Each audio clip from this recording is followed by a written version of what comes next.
What it is, folks, your homeboy First back again with another episode of the realest, most entertaining sports show in the game. Put it on something. I got my brothers here with me as always. JoJo with the business here, dog. What's happening, man? I see you repping that hat again, and one of our viewers. I'm telling that viewer, this is going out to you. You need to come on over to that green and gold. We right here for you, baby. Stay here. You saw what the GOAT just did, okay? Come on over to that green and gold. T, what the business here, dog? Connell said when October the 9th. It's coming. You tell Cornell that it's coming. And I want him to do all that talk. When the week comes, don't shy away from the talk. I got to get all this right now. Do I need to write this down? I need to make sure Connell know what I need. What he you needs to know. You can write it down, take a picture, whatever you need to do. I just tell him to watch it. I just tell him to watch it. Yeah, tell him to watch. Okay. Tell him to tune in. We're going to be ready. You know what I'm saying? All right.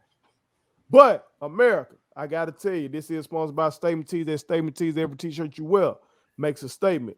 And this is one of the few times that I'm not wearing a statement tee. This t-shirt was made before we actually started the company, Statement Tees. I think this t-shirt, if I'm not mistaken, was made by my brother PT when I was at William Sullivan High School. So this whole show, I'm dedicating this show to my young boy, my former student, my former player, Demarius Rocket, who was killed tragically this past weekend. So again, dedicating this whole show to my young boy, Demarius Rocket, to long live forever. You feel me? It's kind of hard to even go on with the show after saying that, but we got work to do. And Jackson State put in work this past week. So, JoJo, I think we have the right to strike up. The Fighting Okra ain't gonna say that. The mother fucking bang.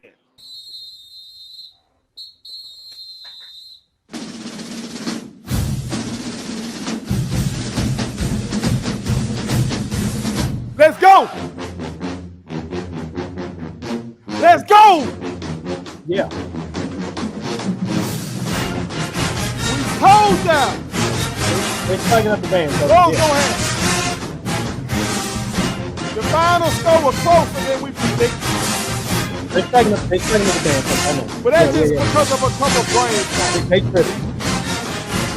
Don't get it twisted. October 9th. I got it. Never say ain't no Jack State love. Yeah. Hold on. Quit playing with me. Got another one. Now it's all what it was. Right. You think the ass gonna be ready? Okay. All right, Coach. Let me get back to the segment, man. All right, dog. All right, bet. And before we get too deep in, I also want to shout out the Boom. The Boom did a tremendous halftime show. It was a dedication to the late, great, legendary Prince. They killed it. They did Purple Rain. They did Doves Cry, if I'm not mistaken. They did Wanna Be Your Lover. They had the formations with it. It ain't nothing like the Boom, baby. No doubt. It ain't nothing like the Boom. Right, you understand? Right. But all right, but getting into it. I know my brother tells me that people in the comment section were saying, talking about y'all are overselling it and woo and we disrespecting Delta State as a D2 program, woo and all this kind of shit, talking about. And I know the score says 24-17. All right, cool. But really, Jack State had two brain farts defensively. Two brain farts these boys ain't had all year. Whether they were playing D2 Delta State, whether they were playing a SWAC team in FAMU who was picked to be over them preseason, Well, they were playing the FBS team, Louisiana Monroe. That defense been stellar. But they did have a couple brain farts. Delta State took a long run to the house. You know what I'm saying? They had a deep ball. You know what I'm saying? That led to points. I give them that. I can't take that away from them. But come on, man. That defense was good other than them two plays. I will say this before I pass to my brothers. And maybe y'all can walk me down. Maybe, I don't know. I don't know if T gonna walk me back from this because he probably gonna agree with me on this. I'm hoping Joe can walk me back from this. Go to Joe first, then. I will. If that offense doesn't get right, particularly in the run game, we ain't winning the SWAC, Joe. We one-dimensional, Joe. We're putting too much pressure on our defense, Joe. We got to get it together. We got to get it together. And at this point, I don't know what you do. I know that they seemed like I saw them take Pickett out and go to another young man. Is it Santi? Young Marshall. Marshall. Something like that. Yeah. And even Coach Prime at halftime, he was snapping out about the O-line. You know what I'm saying? So I don't know how you fix that with your O-line. You know, those are pieces. That's, you know, recruiting. You got to get guys who are dogs on that line. It starts in the trenches. You know, the sexy positions, quarterback and running back and wide receiver and all that kind of stuff. But we know on both sides of the ball, it starts up front at that line of scrimmage. You know what I'm saying? So I'm hoping that these young men on that line can progress through the year. They can be coached up. But I just know if they don't, this offense continues to struggle like this, it might be year 3 of the prime regime before we win the SWAC. I hate to say that. That's how I'm feeling right now. Joe, can you walk me back? I do have concern for the offense as well, only because the run game is pretty much non-existent. I'm gonna be up front. I didn't get to actually see the game, but I followed it through Gamecast. I'm just trying to see. Shador went 25 of 36, 251, 3 TDs. That sounds like a nice game. That's a pretty good game. And he got nicked up too. And listen, and mind you now, again, this QB is a freshman. He seems pretty accurate to be a freshman. As you spoke about Mr. Marshall, he had 14 rushes for 62 yards. That's 4.4 yards per carry. Then we had Peyton Pickett, 9 rushes, 36 yards. That's 4 yards a carry. So why we didn't have many rushes? 4.4 yards per carry. That's good. Mm-hmm. He should have had more carries. We're gonna need a run game. And I'm not just saying I formation, turn around, hand it off. Some type of version of a run game we have to have. Because if you're one-dimensional, it's not going to take long for a defense to give you problems. I mean, that's just anybody, no matter how good you are. What I wanted to ask, Mr. Lanier, did he play? He didn't have a catch in this game. Not one catch. Mr. Keith Corbin, he came on. Mr. Newman had 11 receptions, 78 yards, a touchdown. Mr. Keith Corbin, 8 receptions, 113 yards, 2 touchdowns. You're right. We can't be one-dimensional. I still think we have a good chance at winning the SWAC. I really do. October 9th will really tell me how good of a chance we have. Don't say a whole lot. I said that this should have been a stat padding game for Shador. I didn't see 24-17. So hats off to Delta State. But I still don't think other teams have enough. Only because I'm high on our defense, as I should be. But I just feel like We are dealing with some young players, and each game is a learning game for them. So I figure mid-season, towards the end of the season, they're gonna be better than they were at the beginning. So that's what I'm hanging my hats to. I appreciate that. I appreciate that. I would love if I didn't have to go to T right now, and I could just You can always take me off this segment No, right I here. can't. If you I like. can't do that. I can't do Okay. that. All right. Well, here we go. This is what I'm gonna say to you. There was an article out there that spoke and Prime spoke about, and this is while he was on his scooter after leg surgery, See what I'm saying? talking about That man is so how crazy, man. the fans, players, whoever he was talking to, need to do better. He said he called out everybody. He called out everybody. Yeah, Now y'all 3-1. Am I wrong? he You're called 3-1. out everybody. But he calling out these folks, right? So let me call Prime out real quick. I hope y'all weren't trying to lock in no kind of interview or nothing with him, because I'm just gonna be honest with you. No, be yourself. Do what you do. Here's where we missing something. In constructing a great in the NFL locker rooms, in NFL speak, NFL teams, where do you win games? In the trenches. In the trenches. You win it with line play. All right, yes, that's it. Prime told me last year he had dogs, but you know what he was missing? Them hogs. Them boys up front that can get down and dirty, nasty, push cats off the line, make holes as wide as Moses, etc. You name it. And we ain't seeing that here in the last. We ain't seen this here. We ain't seen that in these first 4 games. We talking about holes, gaping holes that guys can just run through. Pickett's not a guy that's super quick. So you gotta have to get that brother a hole. Marshall might be a little bit different. He's a little bit more scatty. He's scatty, he's quick. But where the offensive line play at? That's where you win games.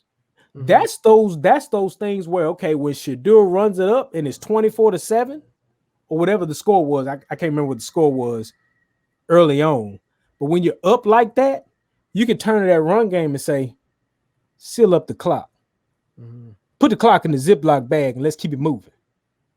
You know what I'm saying? That's what we talking about. That's what I'm wanting to see from Jackson State. So obviously, from the last 2 games, Prime does not trust the offensive line play. And he's exposing himself to what's going to go down potentially in a week or 2.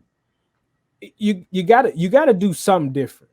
Something's got to give. You either got to find you 5 guys that's gonna get down and nasty in the trenches and say, we clearing holes, we're gonna get dirty, we're gonna get nasty.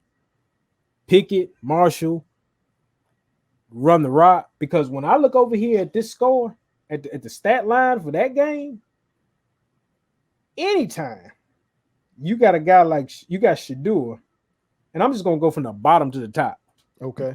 Y'all spoke about Pickett and Marshall. I ain't even got to talk about them. But when Shadur's got 6 carries for minus 36 yards, that's a problem. Or when you got Newman, one carry for minus 3, Kyle Lyles, 2 carries, 1 yard, Martin, 5 carries, 6 yards. I don't know who Martin is. I haven't seen his name really pop up all season. Mm-hmm. But when Marshall averaged 4.4 clip, Pickett averaged 4 clip. So either you don't trust your line or they just got lucky. I don't know what it is. But Prime, if you're gonna build a team, any team, it don't matter what division, it don't matter what conference it is, you gotta have awesome, adequate line play. You gotta have adequate offensive line play. Southern, Baton Rouge, early on in the year, when the SWAC put out their preseason all first teams or whatever it was, their preseason teams, 4 of the 5 linemen were from Southern. Mm-hmm. So obviously these people that wrote and talked about these guys said that Southern's got the best offensive line in the SWAC. Because why else would you put those guys, 4 of those 5 guys in that list as first team? So obviously Prime undersold the offensive line play. You bring 3 guys in. Let's just say you bring 3 guys in, a guard, a tackle, and a center. And on side of the ball. Let's just say you could definitely run left, because people tell me when they talk about Ezekiel Elliott, he gonna run behind Zach Martin and he gonna eat. That's what people tell me now. Mm-hmm. You're gonna have to have some line play. It's got to happen. If you don't do it soon, you might beat Alabama A&M, but you might get snuck by a UAPB or a Southern, and that ain't what you want. Now, when it comes to recruiting, though, I would say this: I don't expect him to have it all in 1 year. True that. Of recruiting. True that. But the offensive line, we have to get them a couple. But we talking about Deion Sanders. We know when we look at their recruiting class, it was the skill guys. Okay, so let me ask you this question. That he was pulling in. Let me ask you this. He's going to have to lean on somebody else's expertise when it comes to that line, but I don't expect him to have it all in 1 year. That's not fair. Let me ask you this question. Do you feel like Shedeur is getting pressured too much? Oh, absolutely. What does that fall on? But what I'm saying is, his recruiting class, that's 1 year. But this your son you brought in. You know your son's going to start in the second year, right? You knew your son's going to be the guy.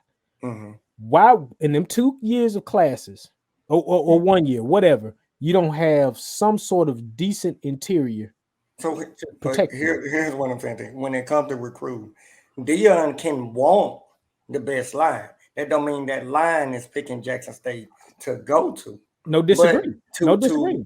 To say that that we're looking for him to have the complete package. I'm not asking that. But no, actually, with the way you're saying it, you are, because the skill guys are there. You're talking about the line. It's only 1 year. We didn't do that for Alabama A&M coach. We didn't say in 1 year that he has to have all these pieces. We didn't do that for Alcorn. We have to give him a couple years to get his full team. But here's what I'm getting at. We discussed defensive guys that came in, transferred, and came to this program and said, and they're going to be factors. We've talked about those guys on this show, right? Right. We've talked about the skill guys ad nauseum. They're going to be factors going forward. But you still haven't. I didn't see one guy that came in on the offensive line side of the ball that is a game changer. Like, just thinking about it, going back, just thinking about all the discussions we've had about what they recruited, there's not one guy that was highly rated offensive line wise that we saying he's in Jackson State's program and this guy's going to make a difference. We haven't talked about that. And so that's why I'm saying maybe Deion's approach was great. It was great on terms of getting skilled guys in the defense, but in the trenches, because Shedeur runs around way too much. Let's just be honest. Yeah. He runs around way too much. I'm not arguing with that's what they need. What I'm saying is to expect him to have it all in 1 year. I don't see that. I don't see that happening for any coach. Would you go offensive line in terms of just protection and being able to run the ball? Would you want to put more emphasis on that? What I'm going to say is, as a coach, I'm going to go more for my expertise. Now, also what I did want to say is we are talking about the offense. Now, just last week, Mr. Baldwin said basically that Deion coaches the defense. So if we're saying that this offense needs to get a rushing attack, are we going to look at the offensive coordinator who may be the one that's calling the plays for the offense? I'm going to put it on Prime.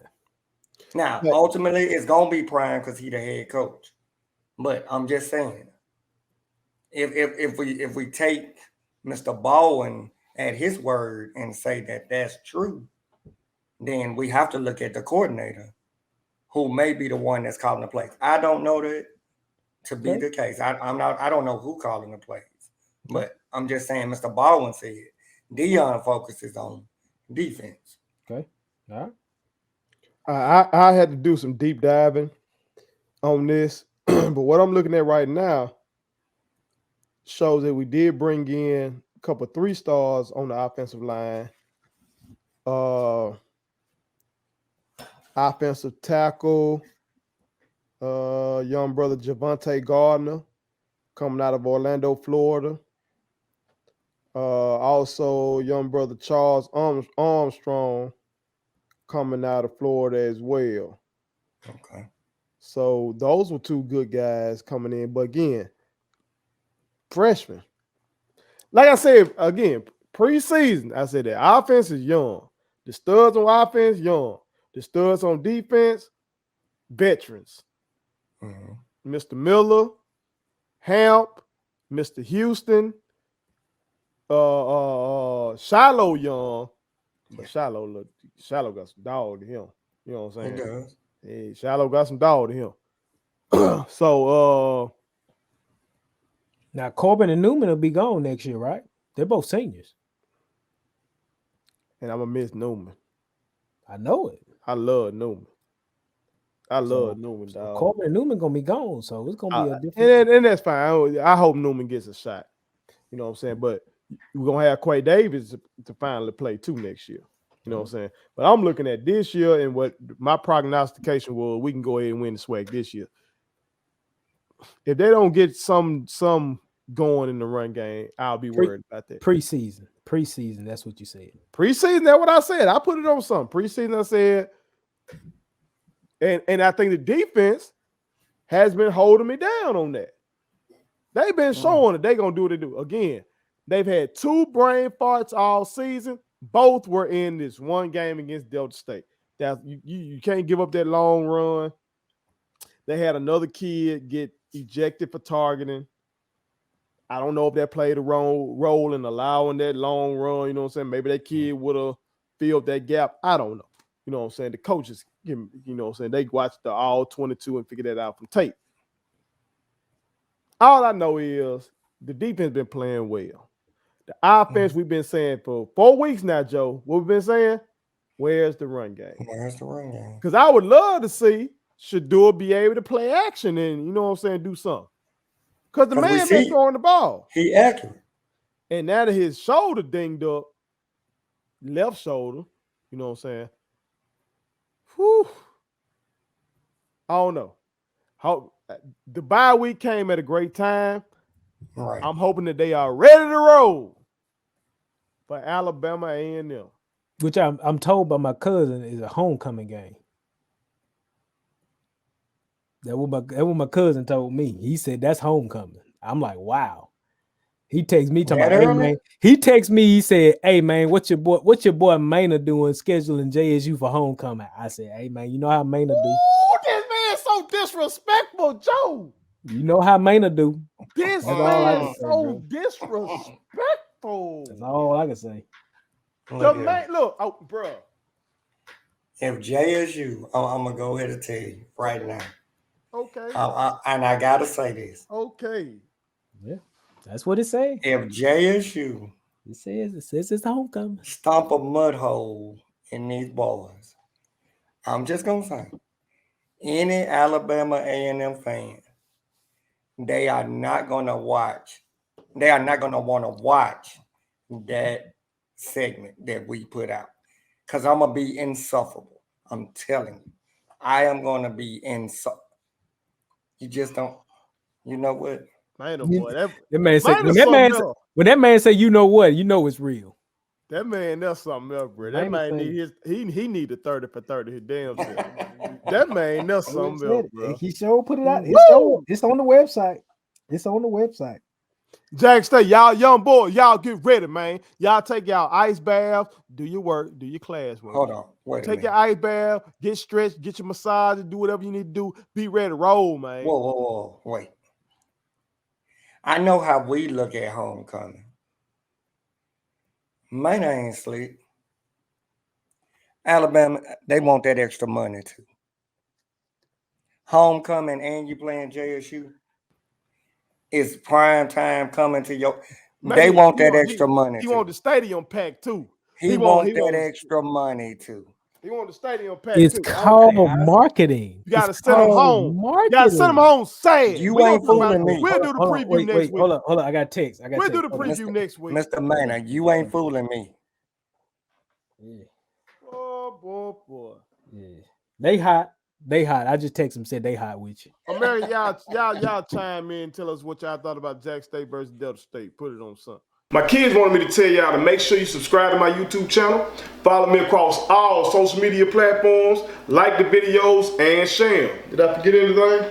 And turn on the post notifications. Y'all heard them. And also, visit Statement Tees, LLC.com and shop with us. That's Statement Tees. Every t-shirt you wear Makes a statement.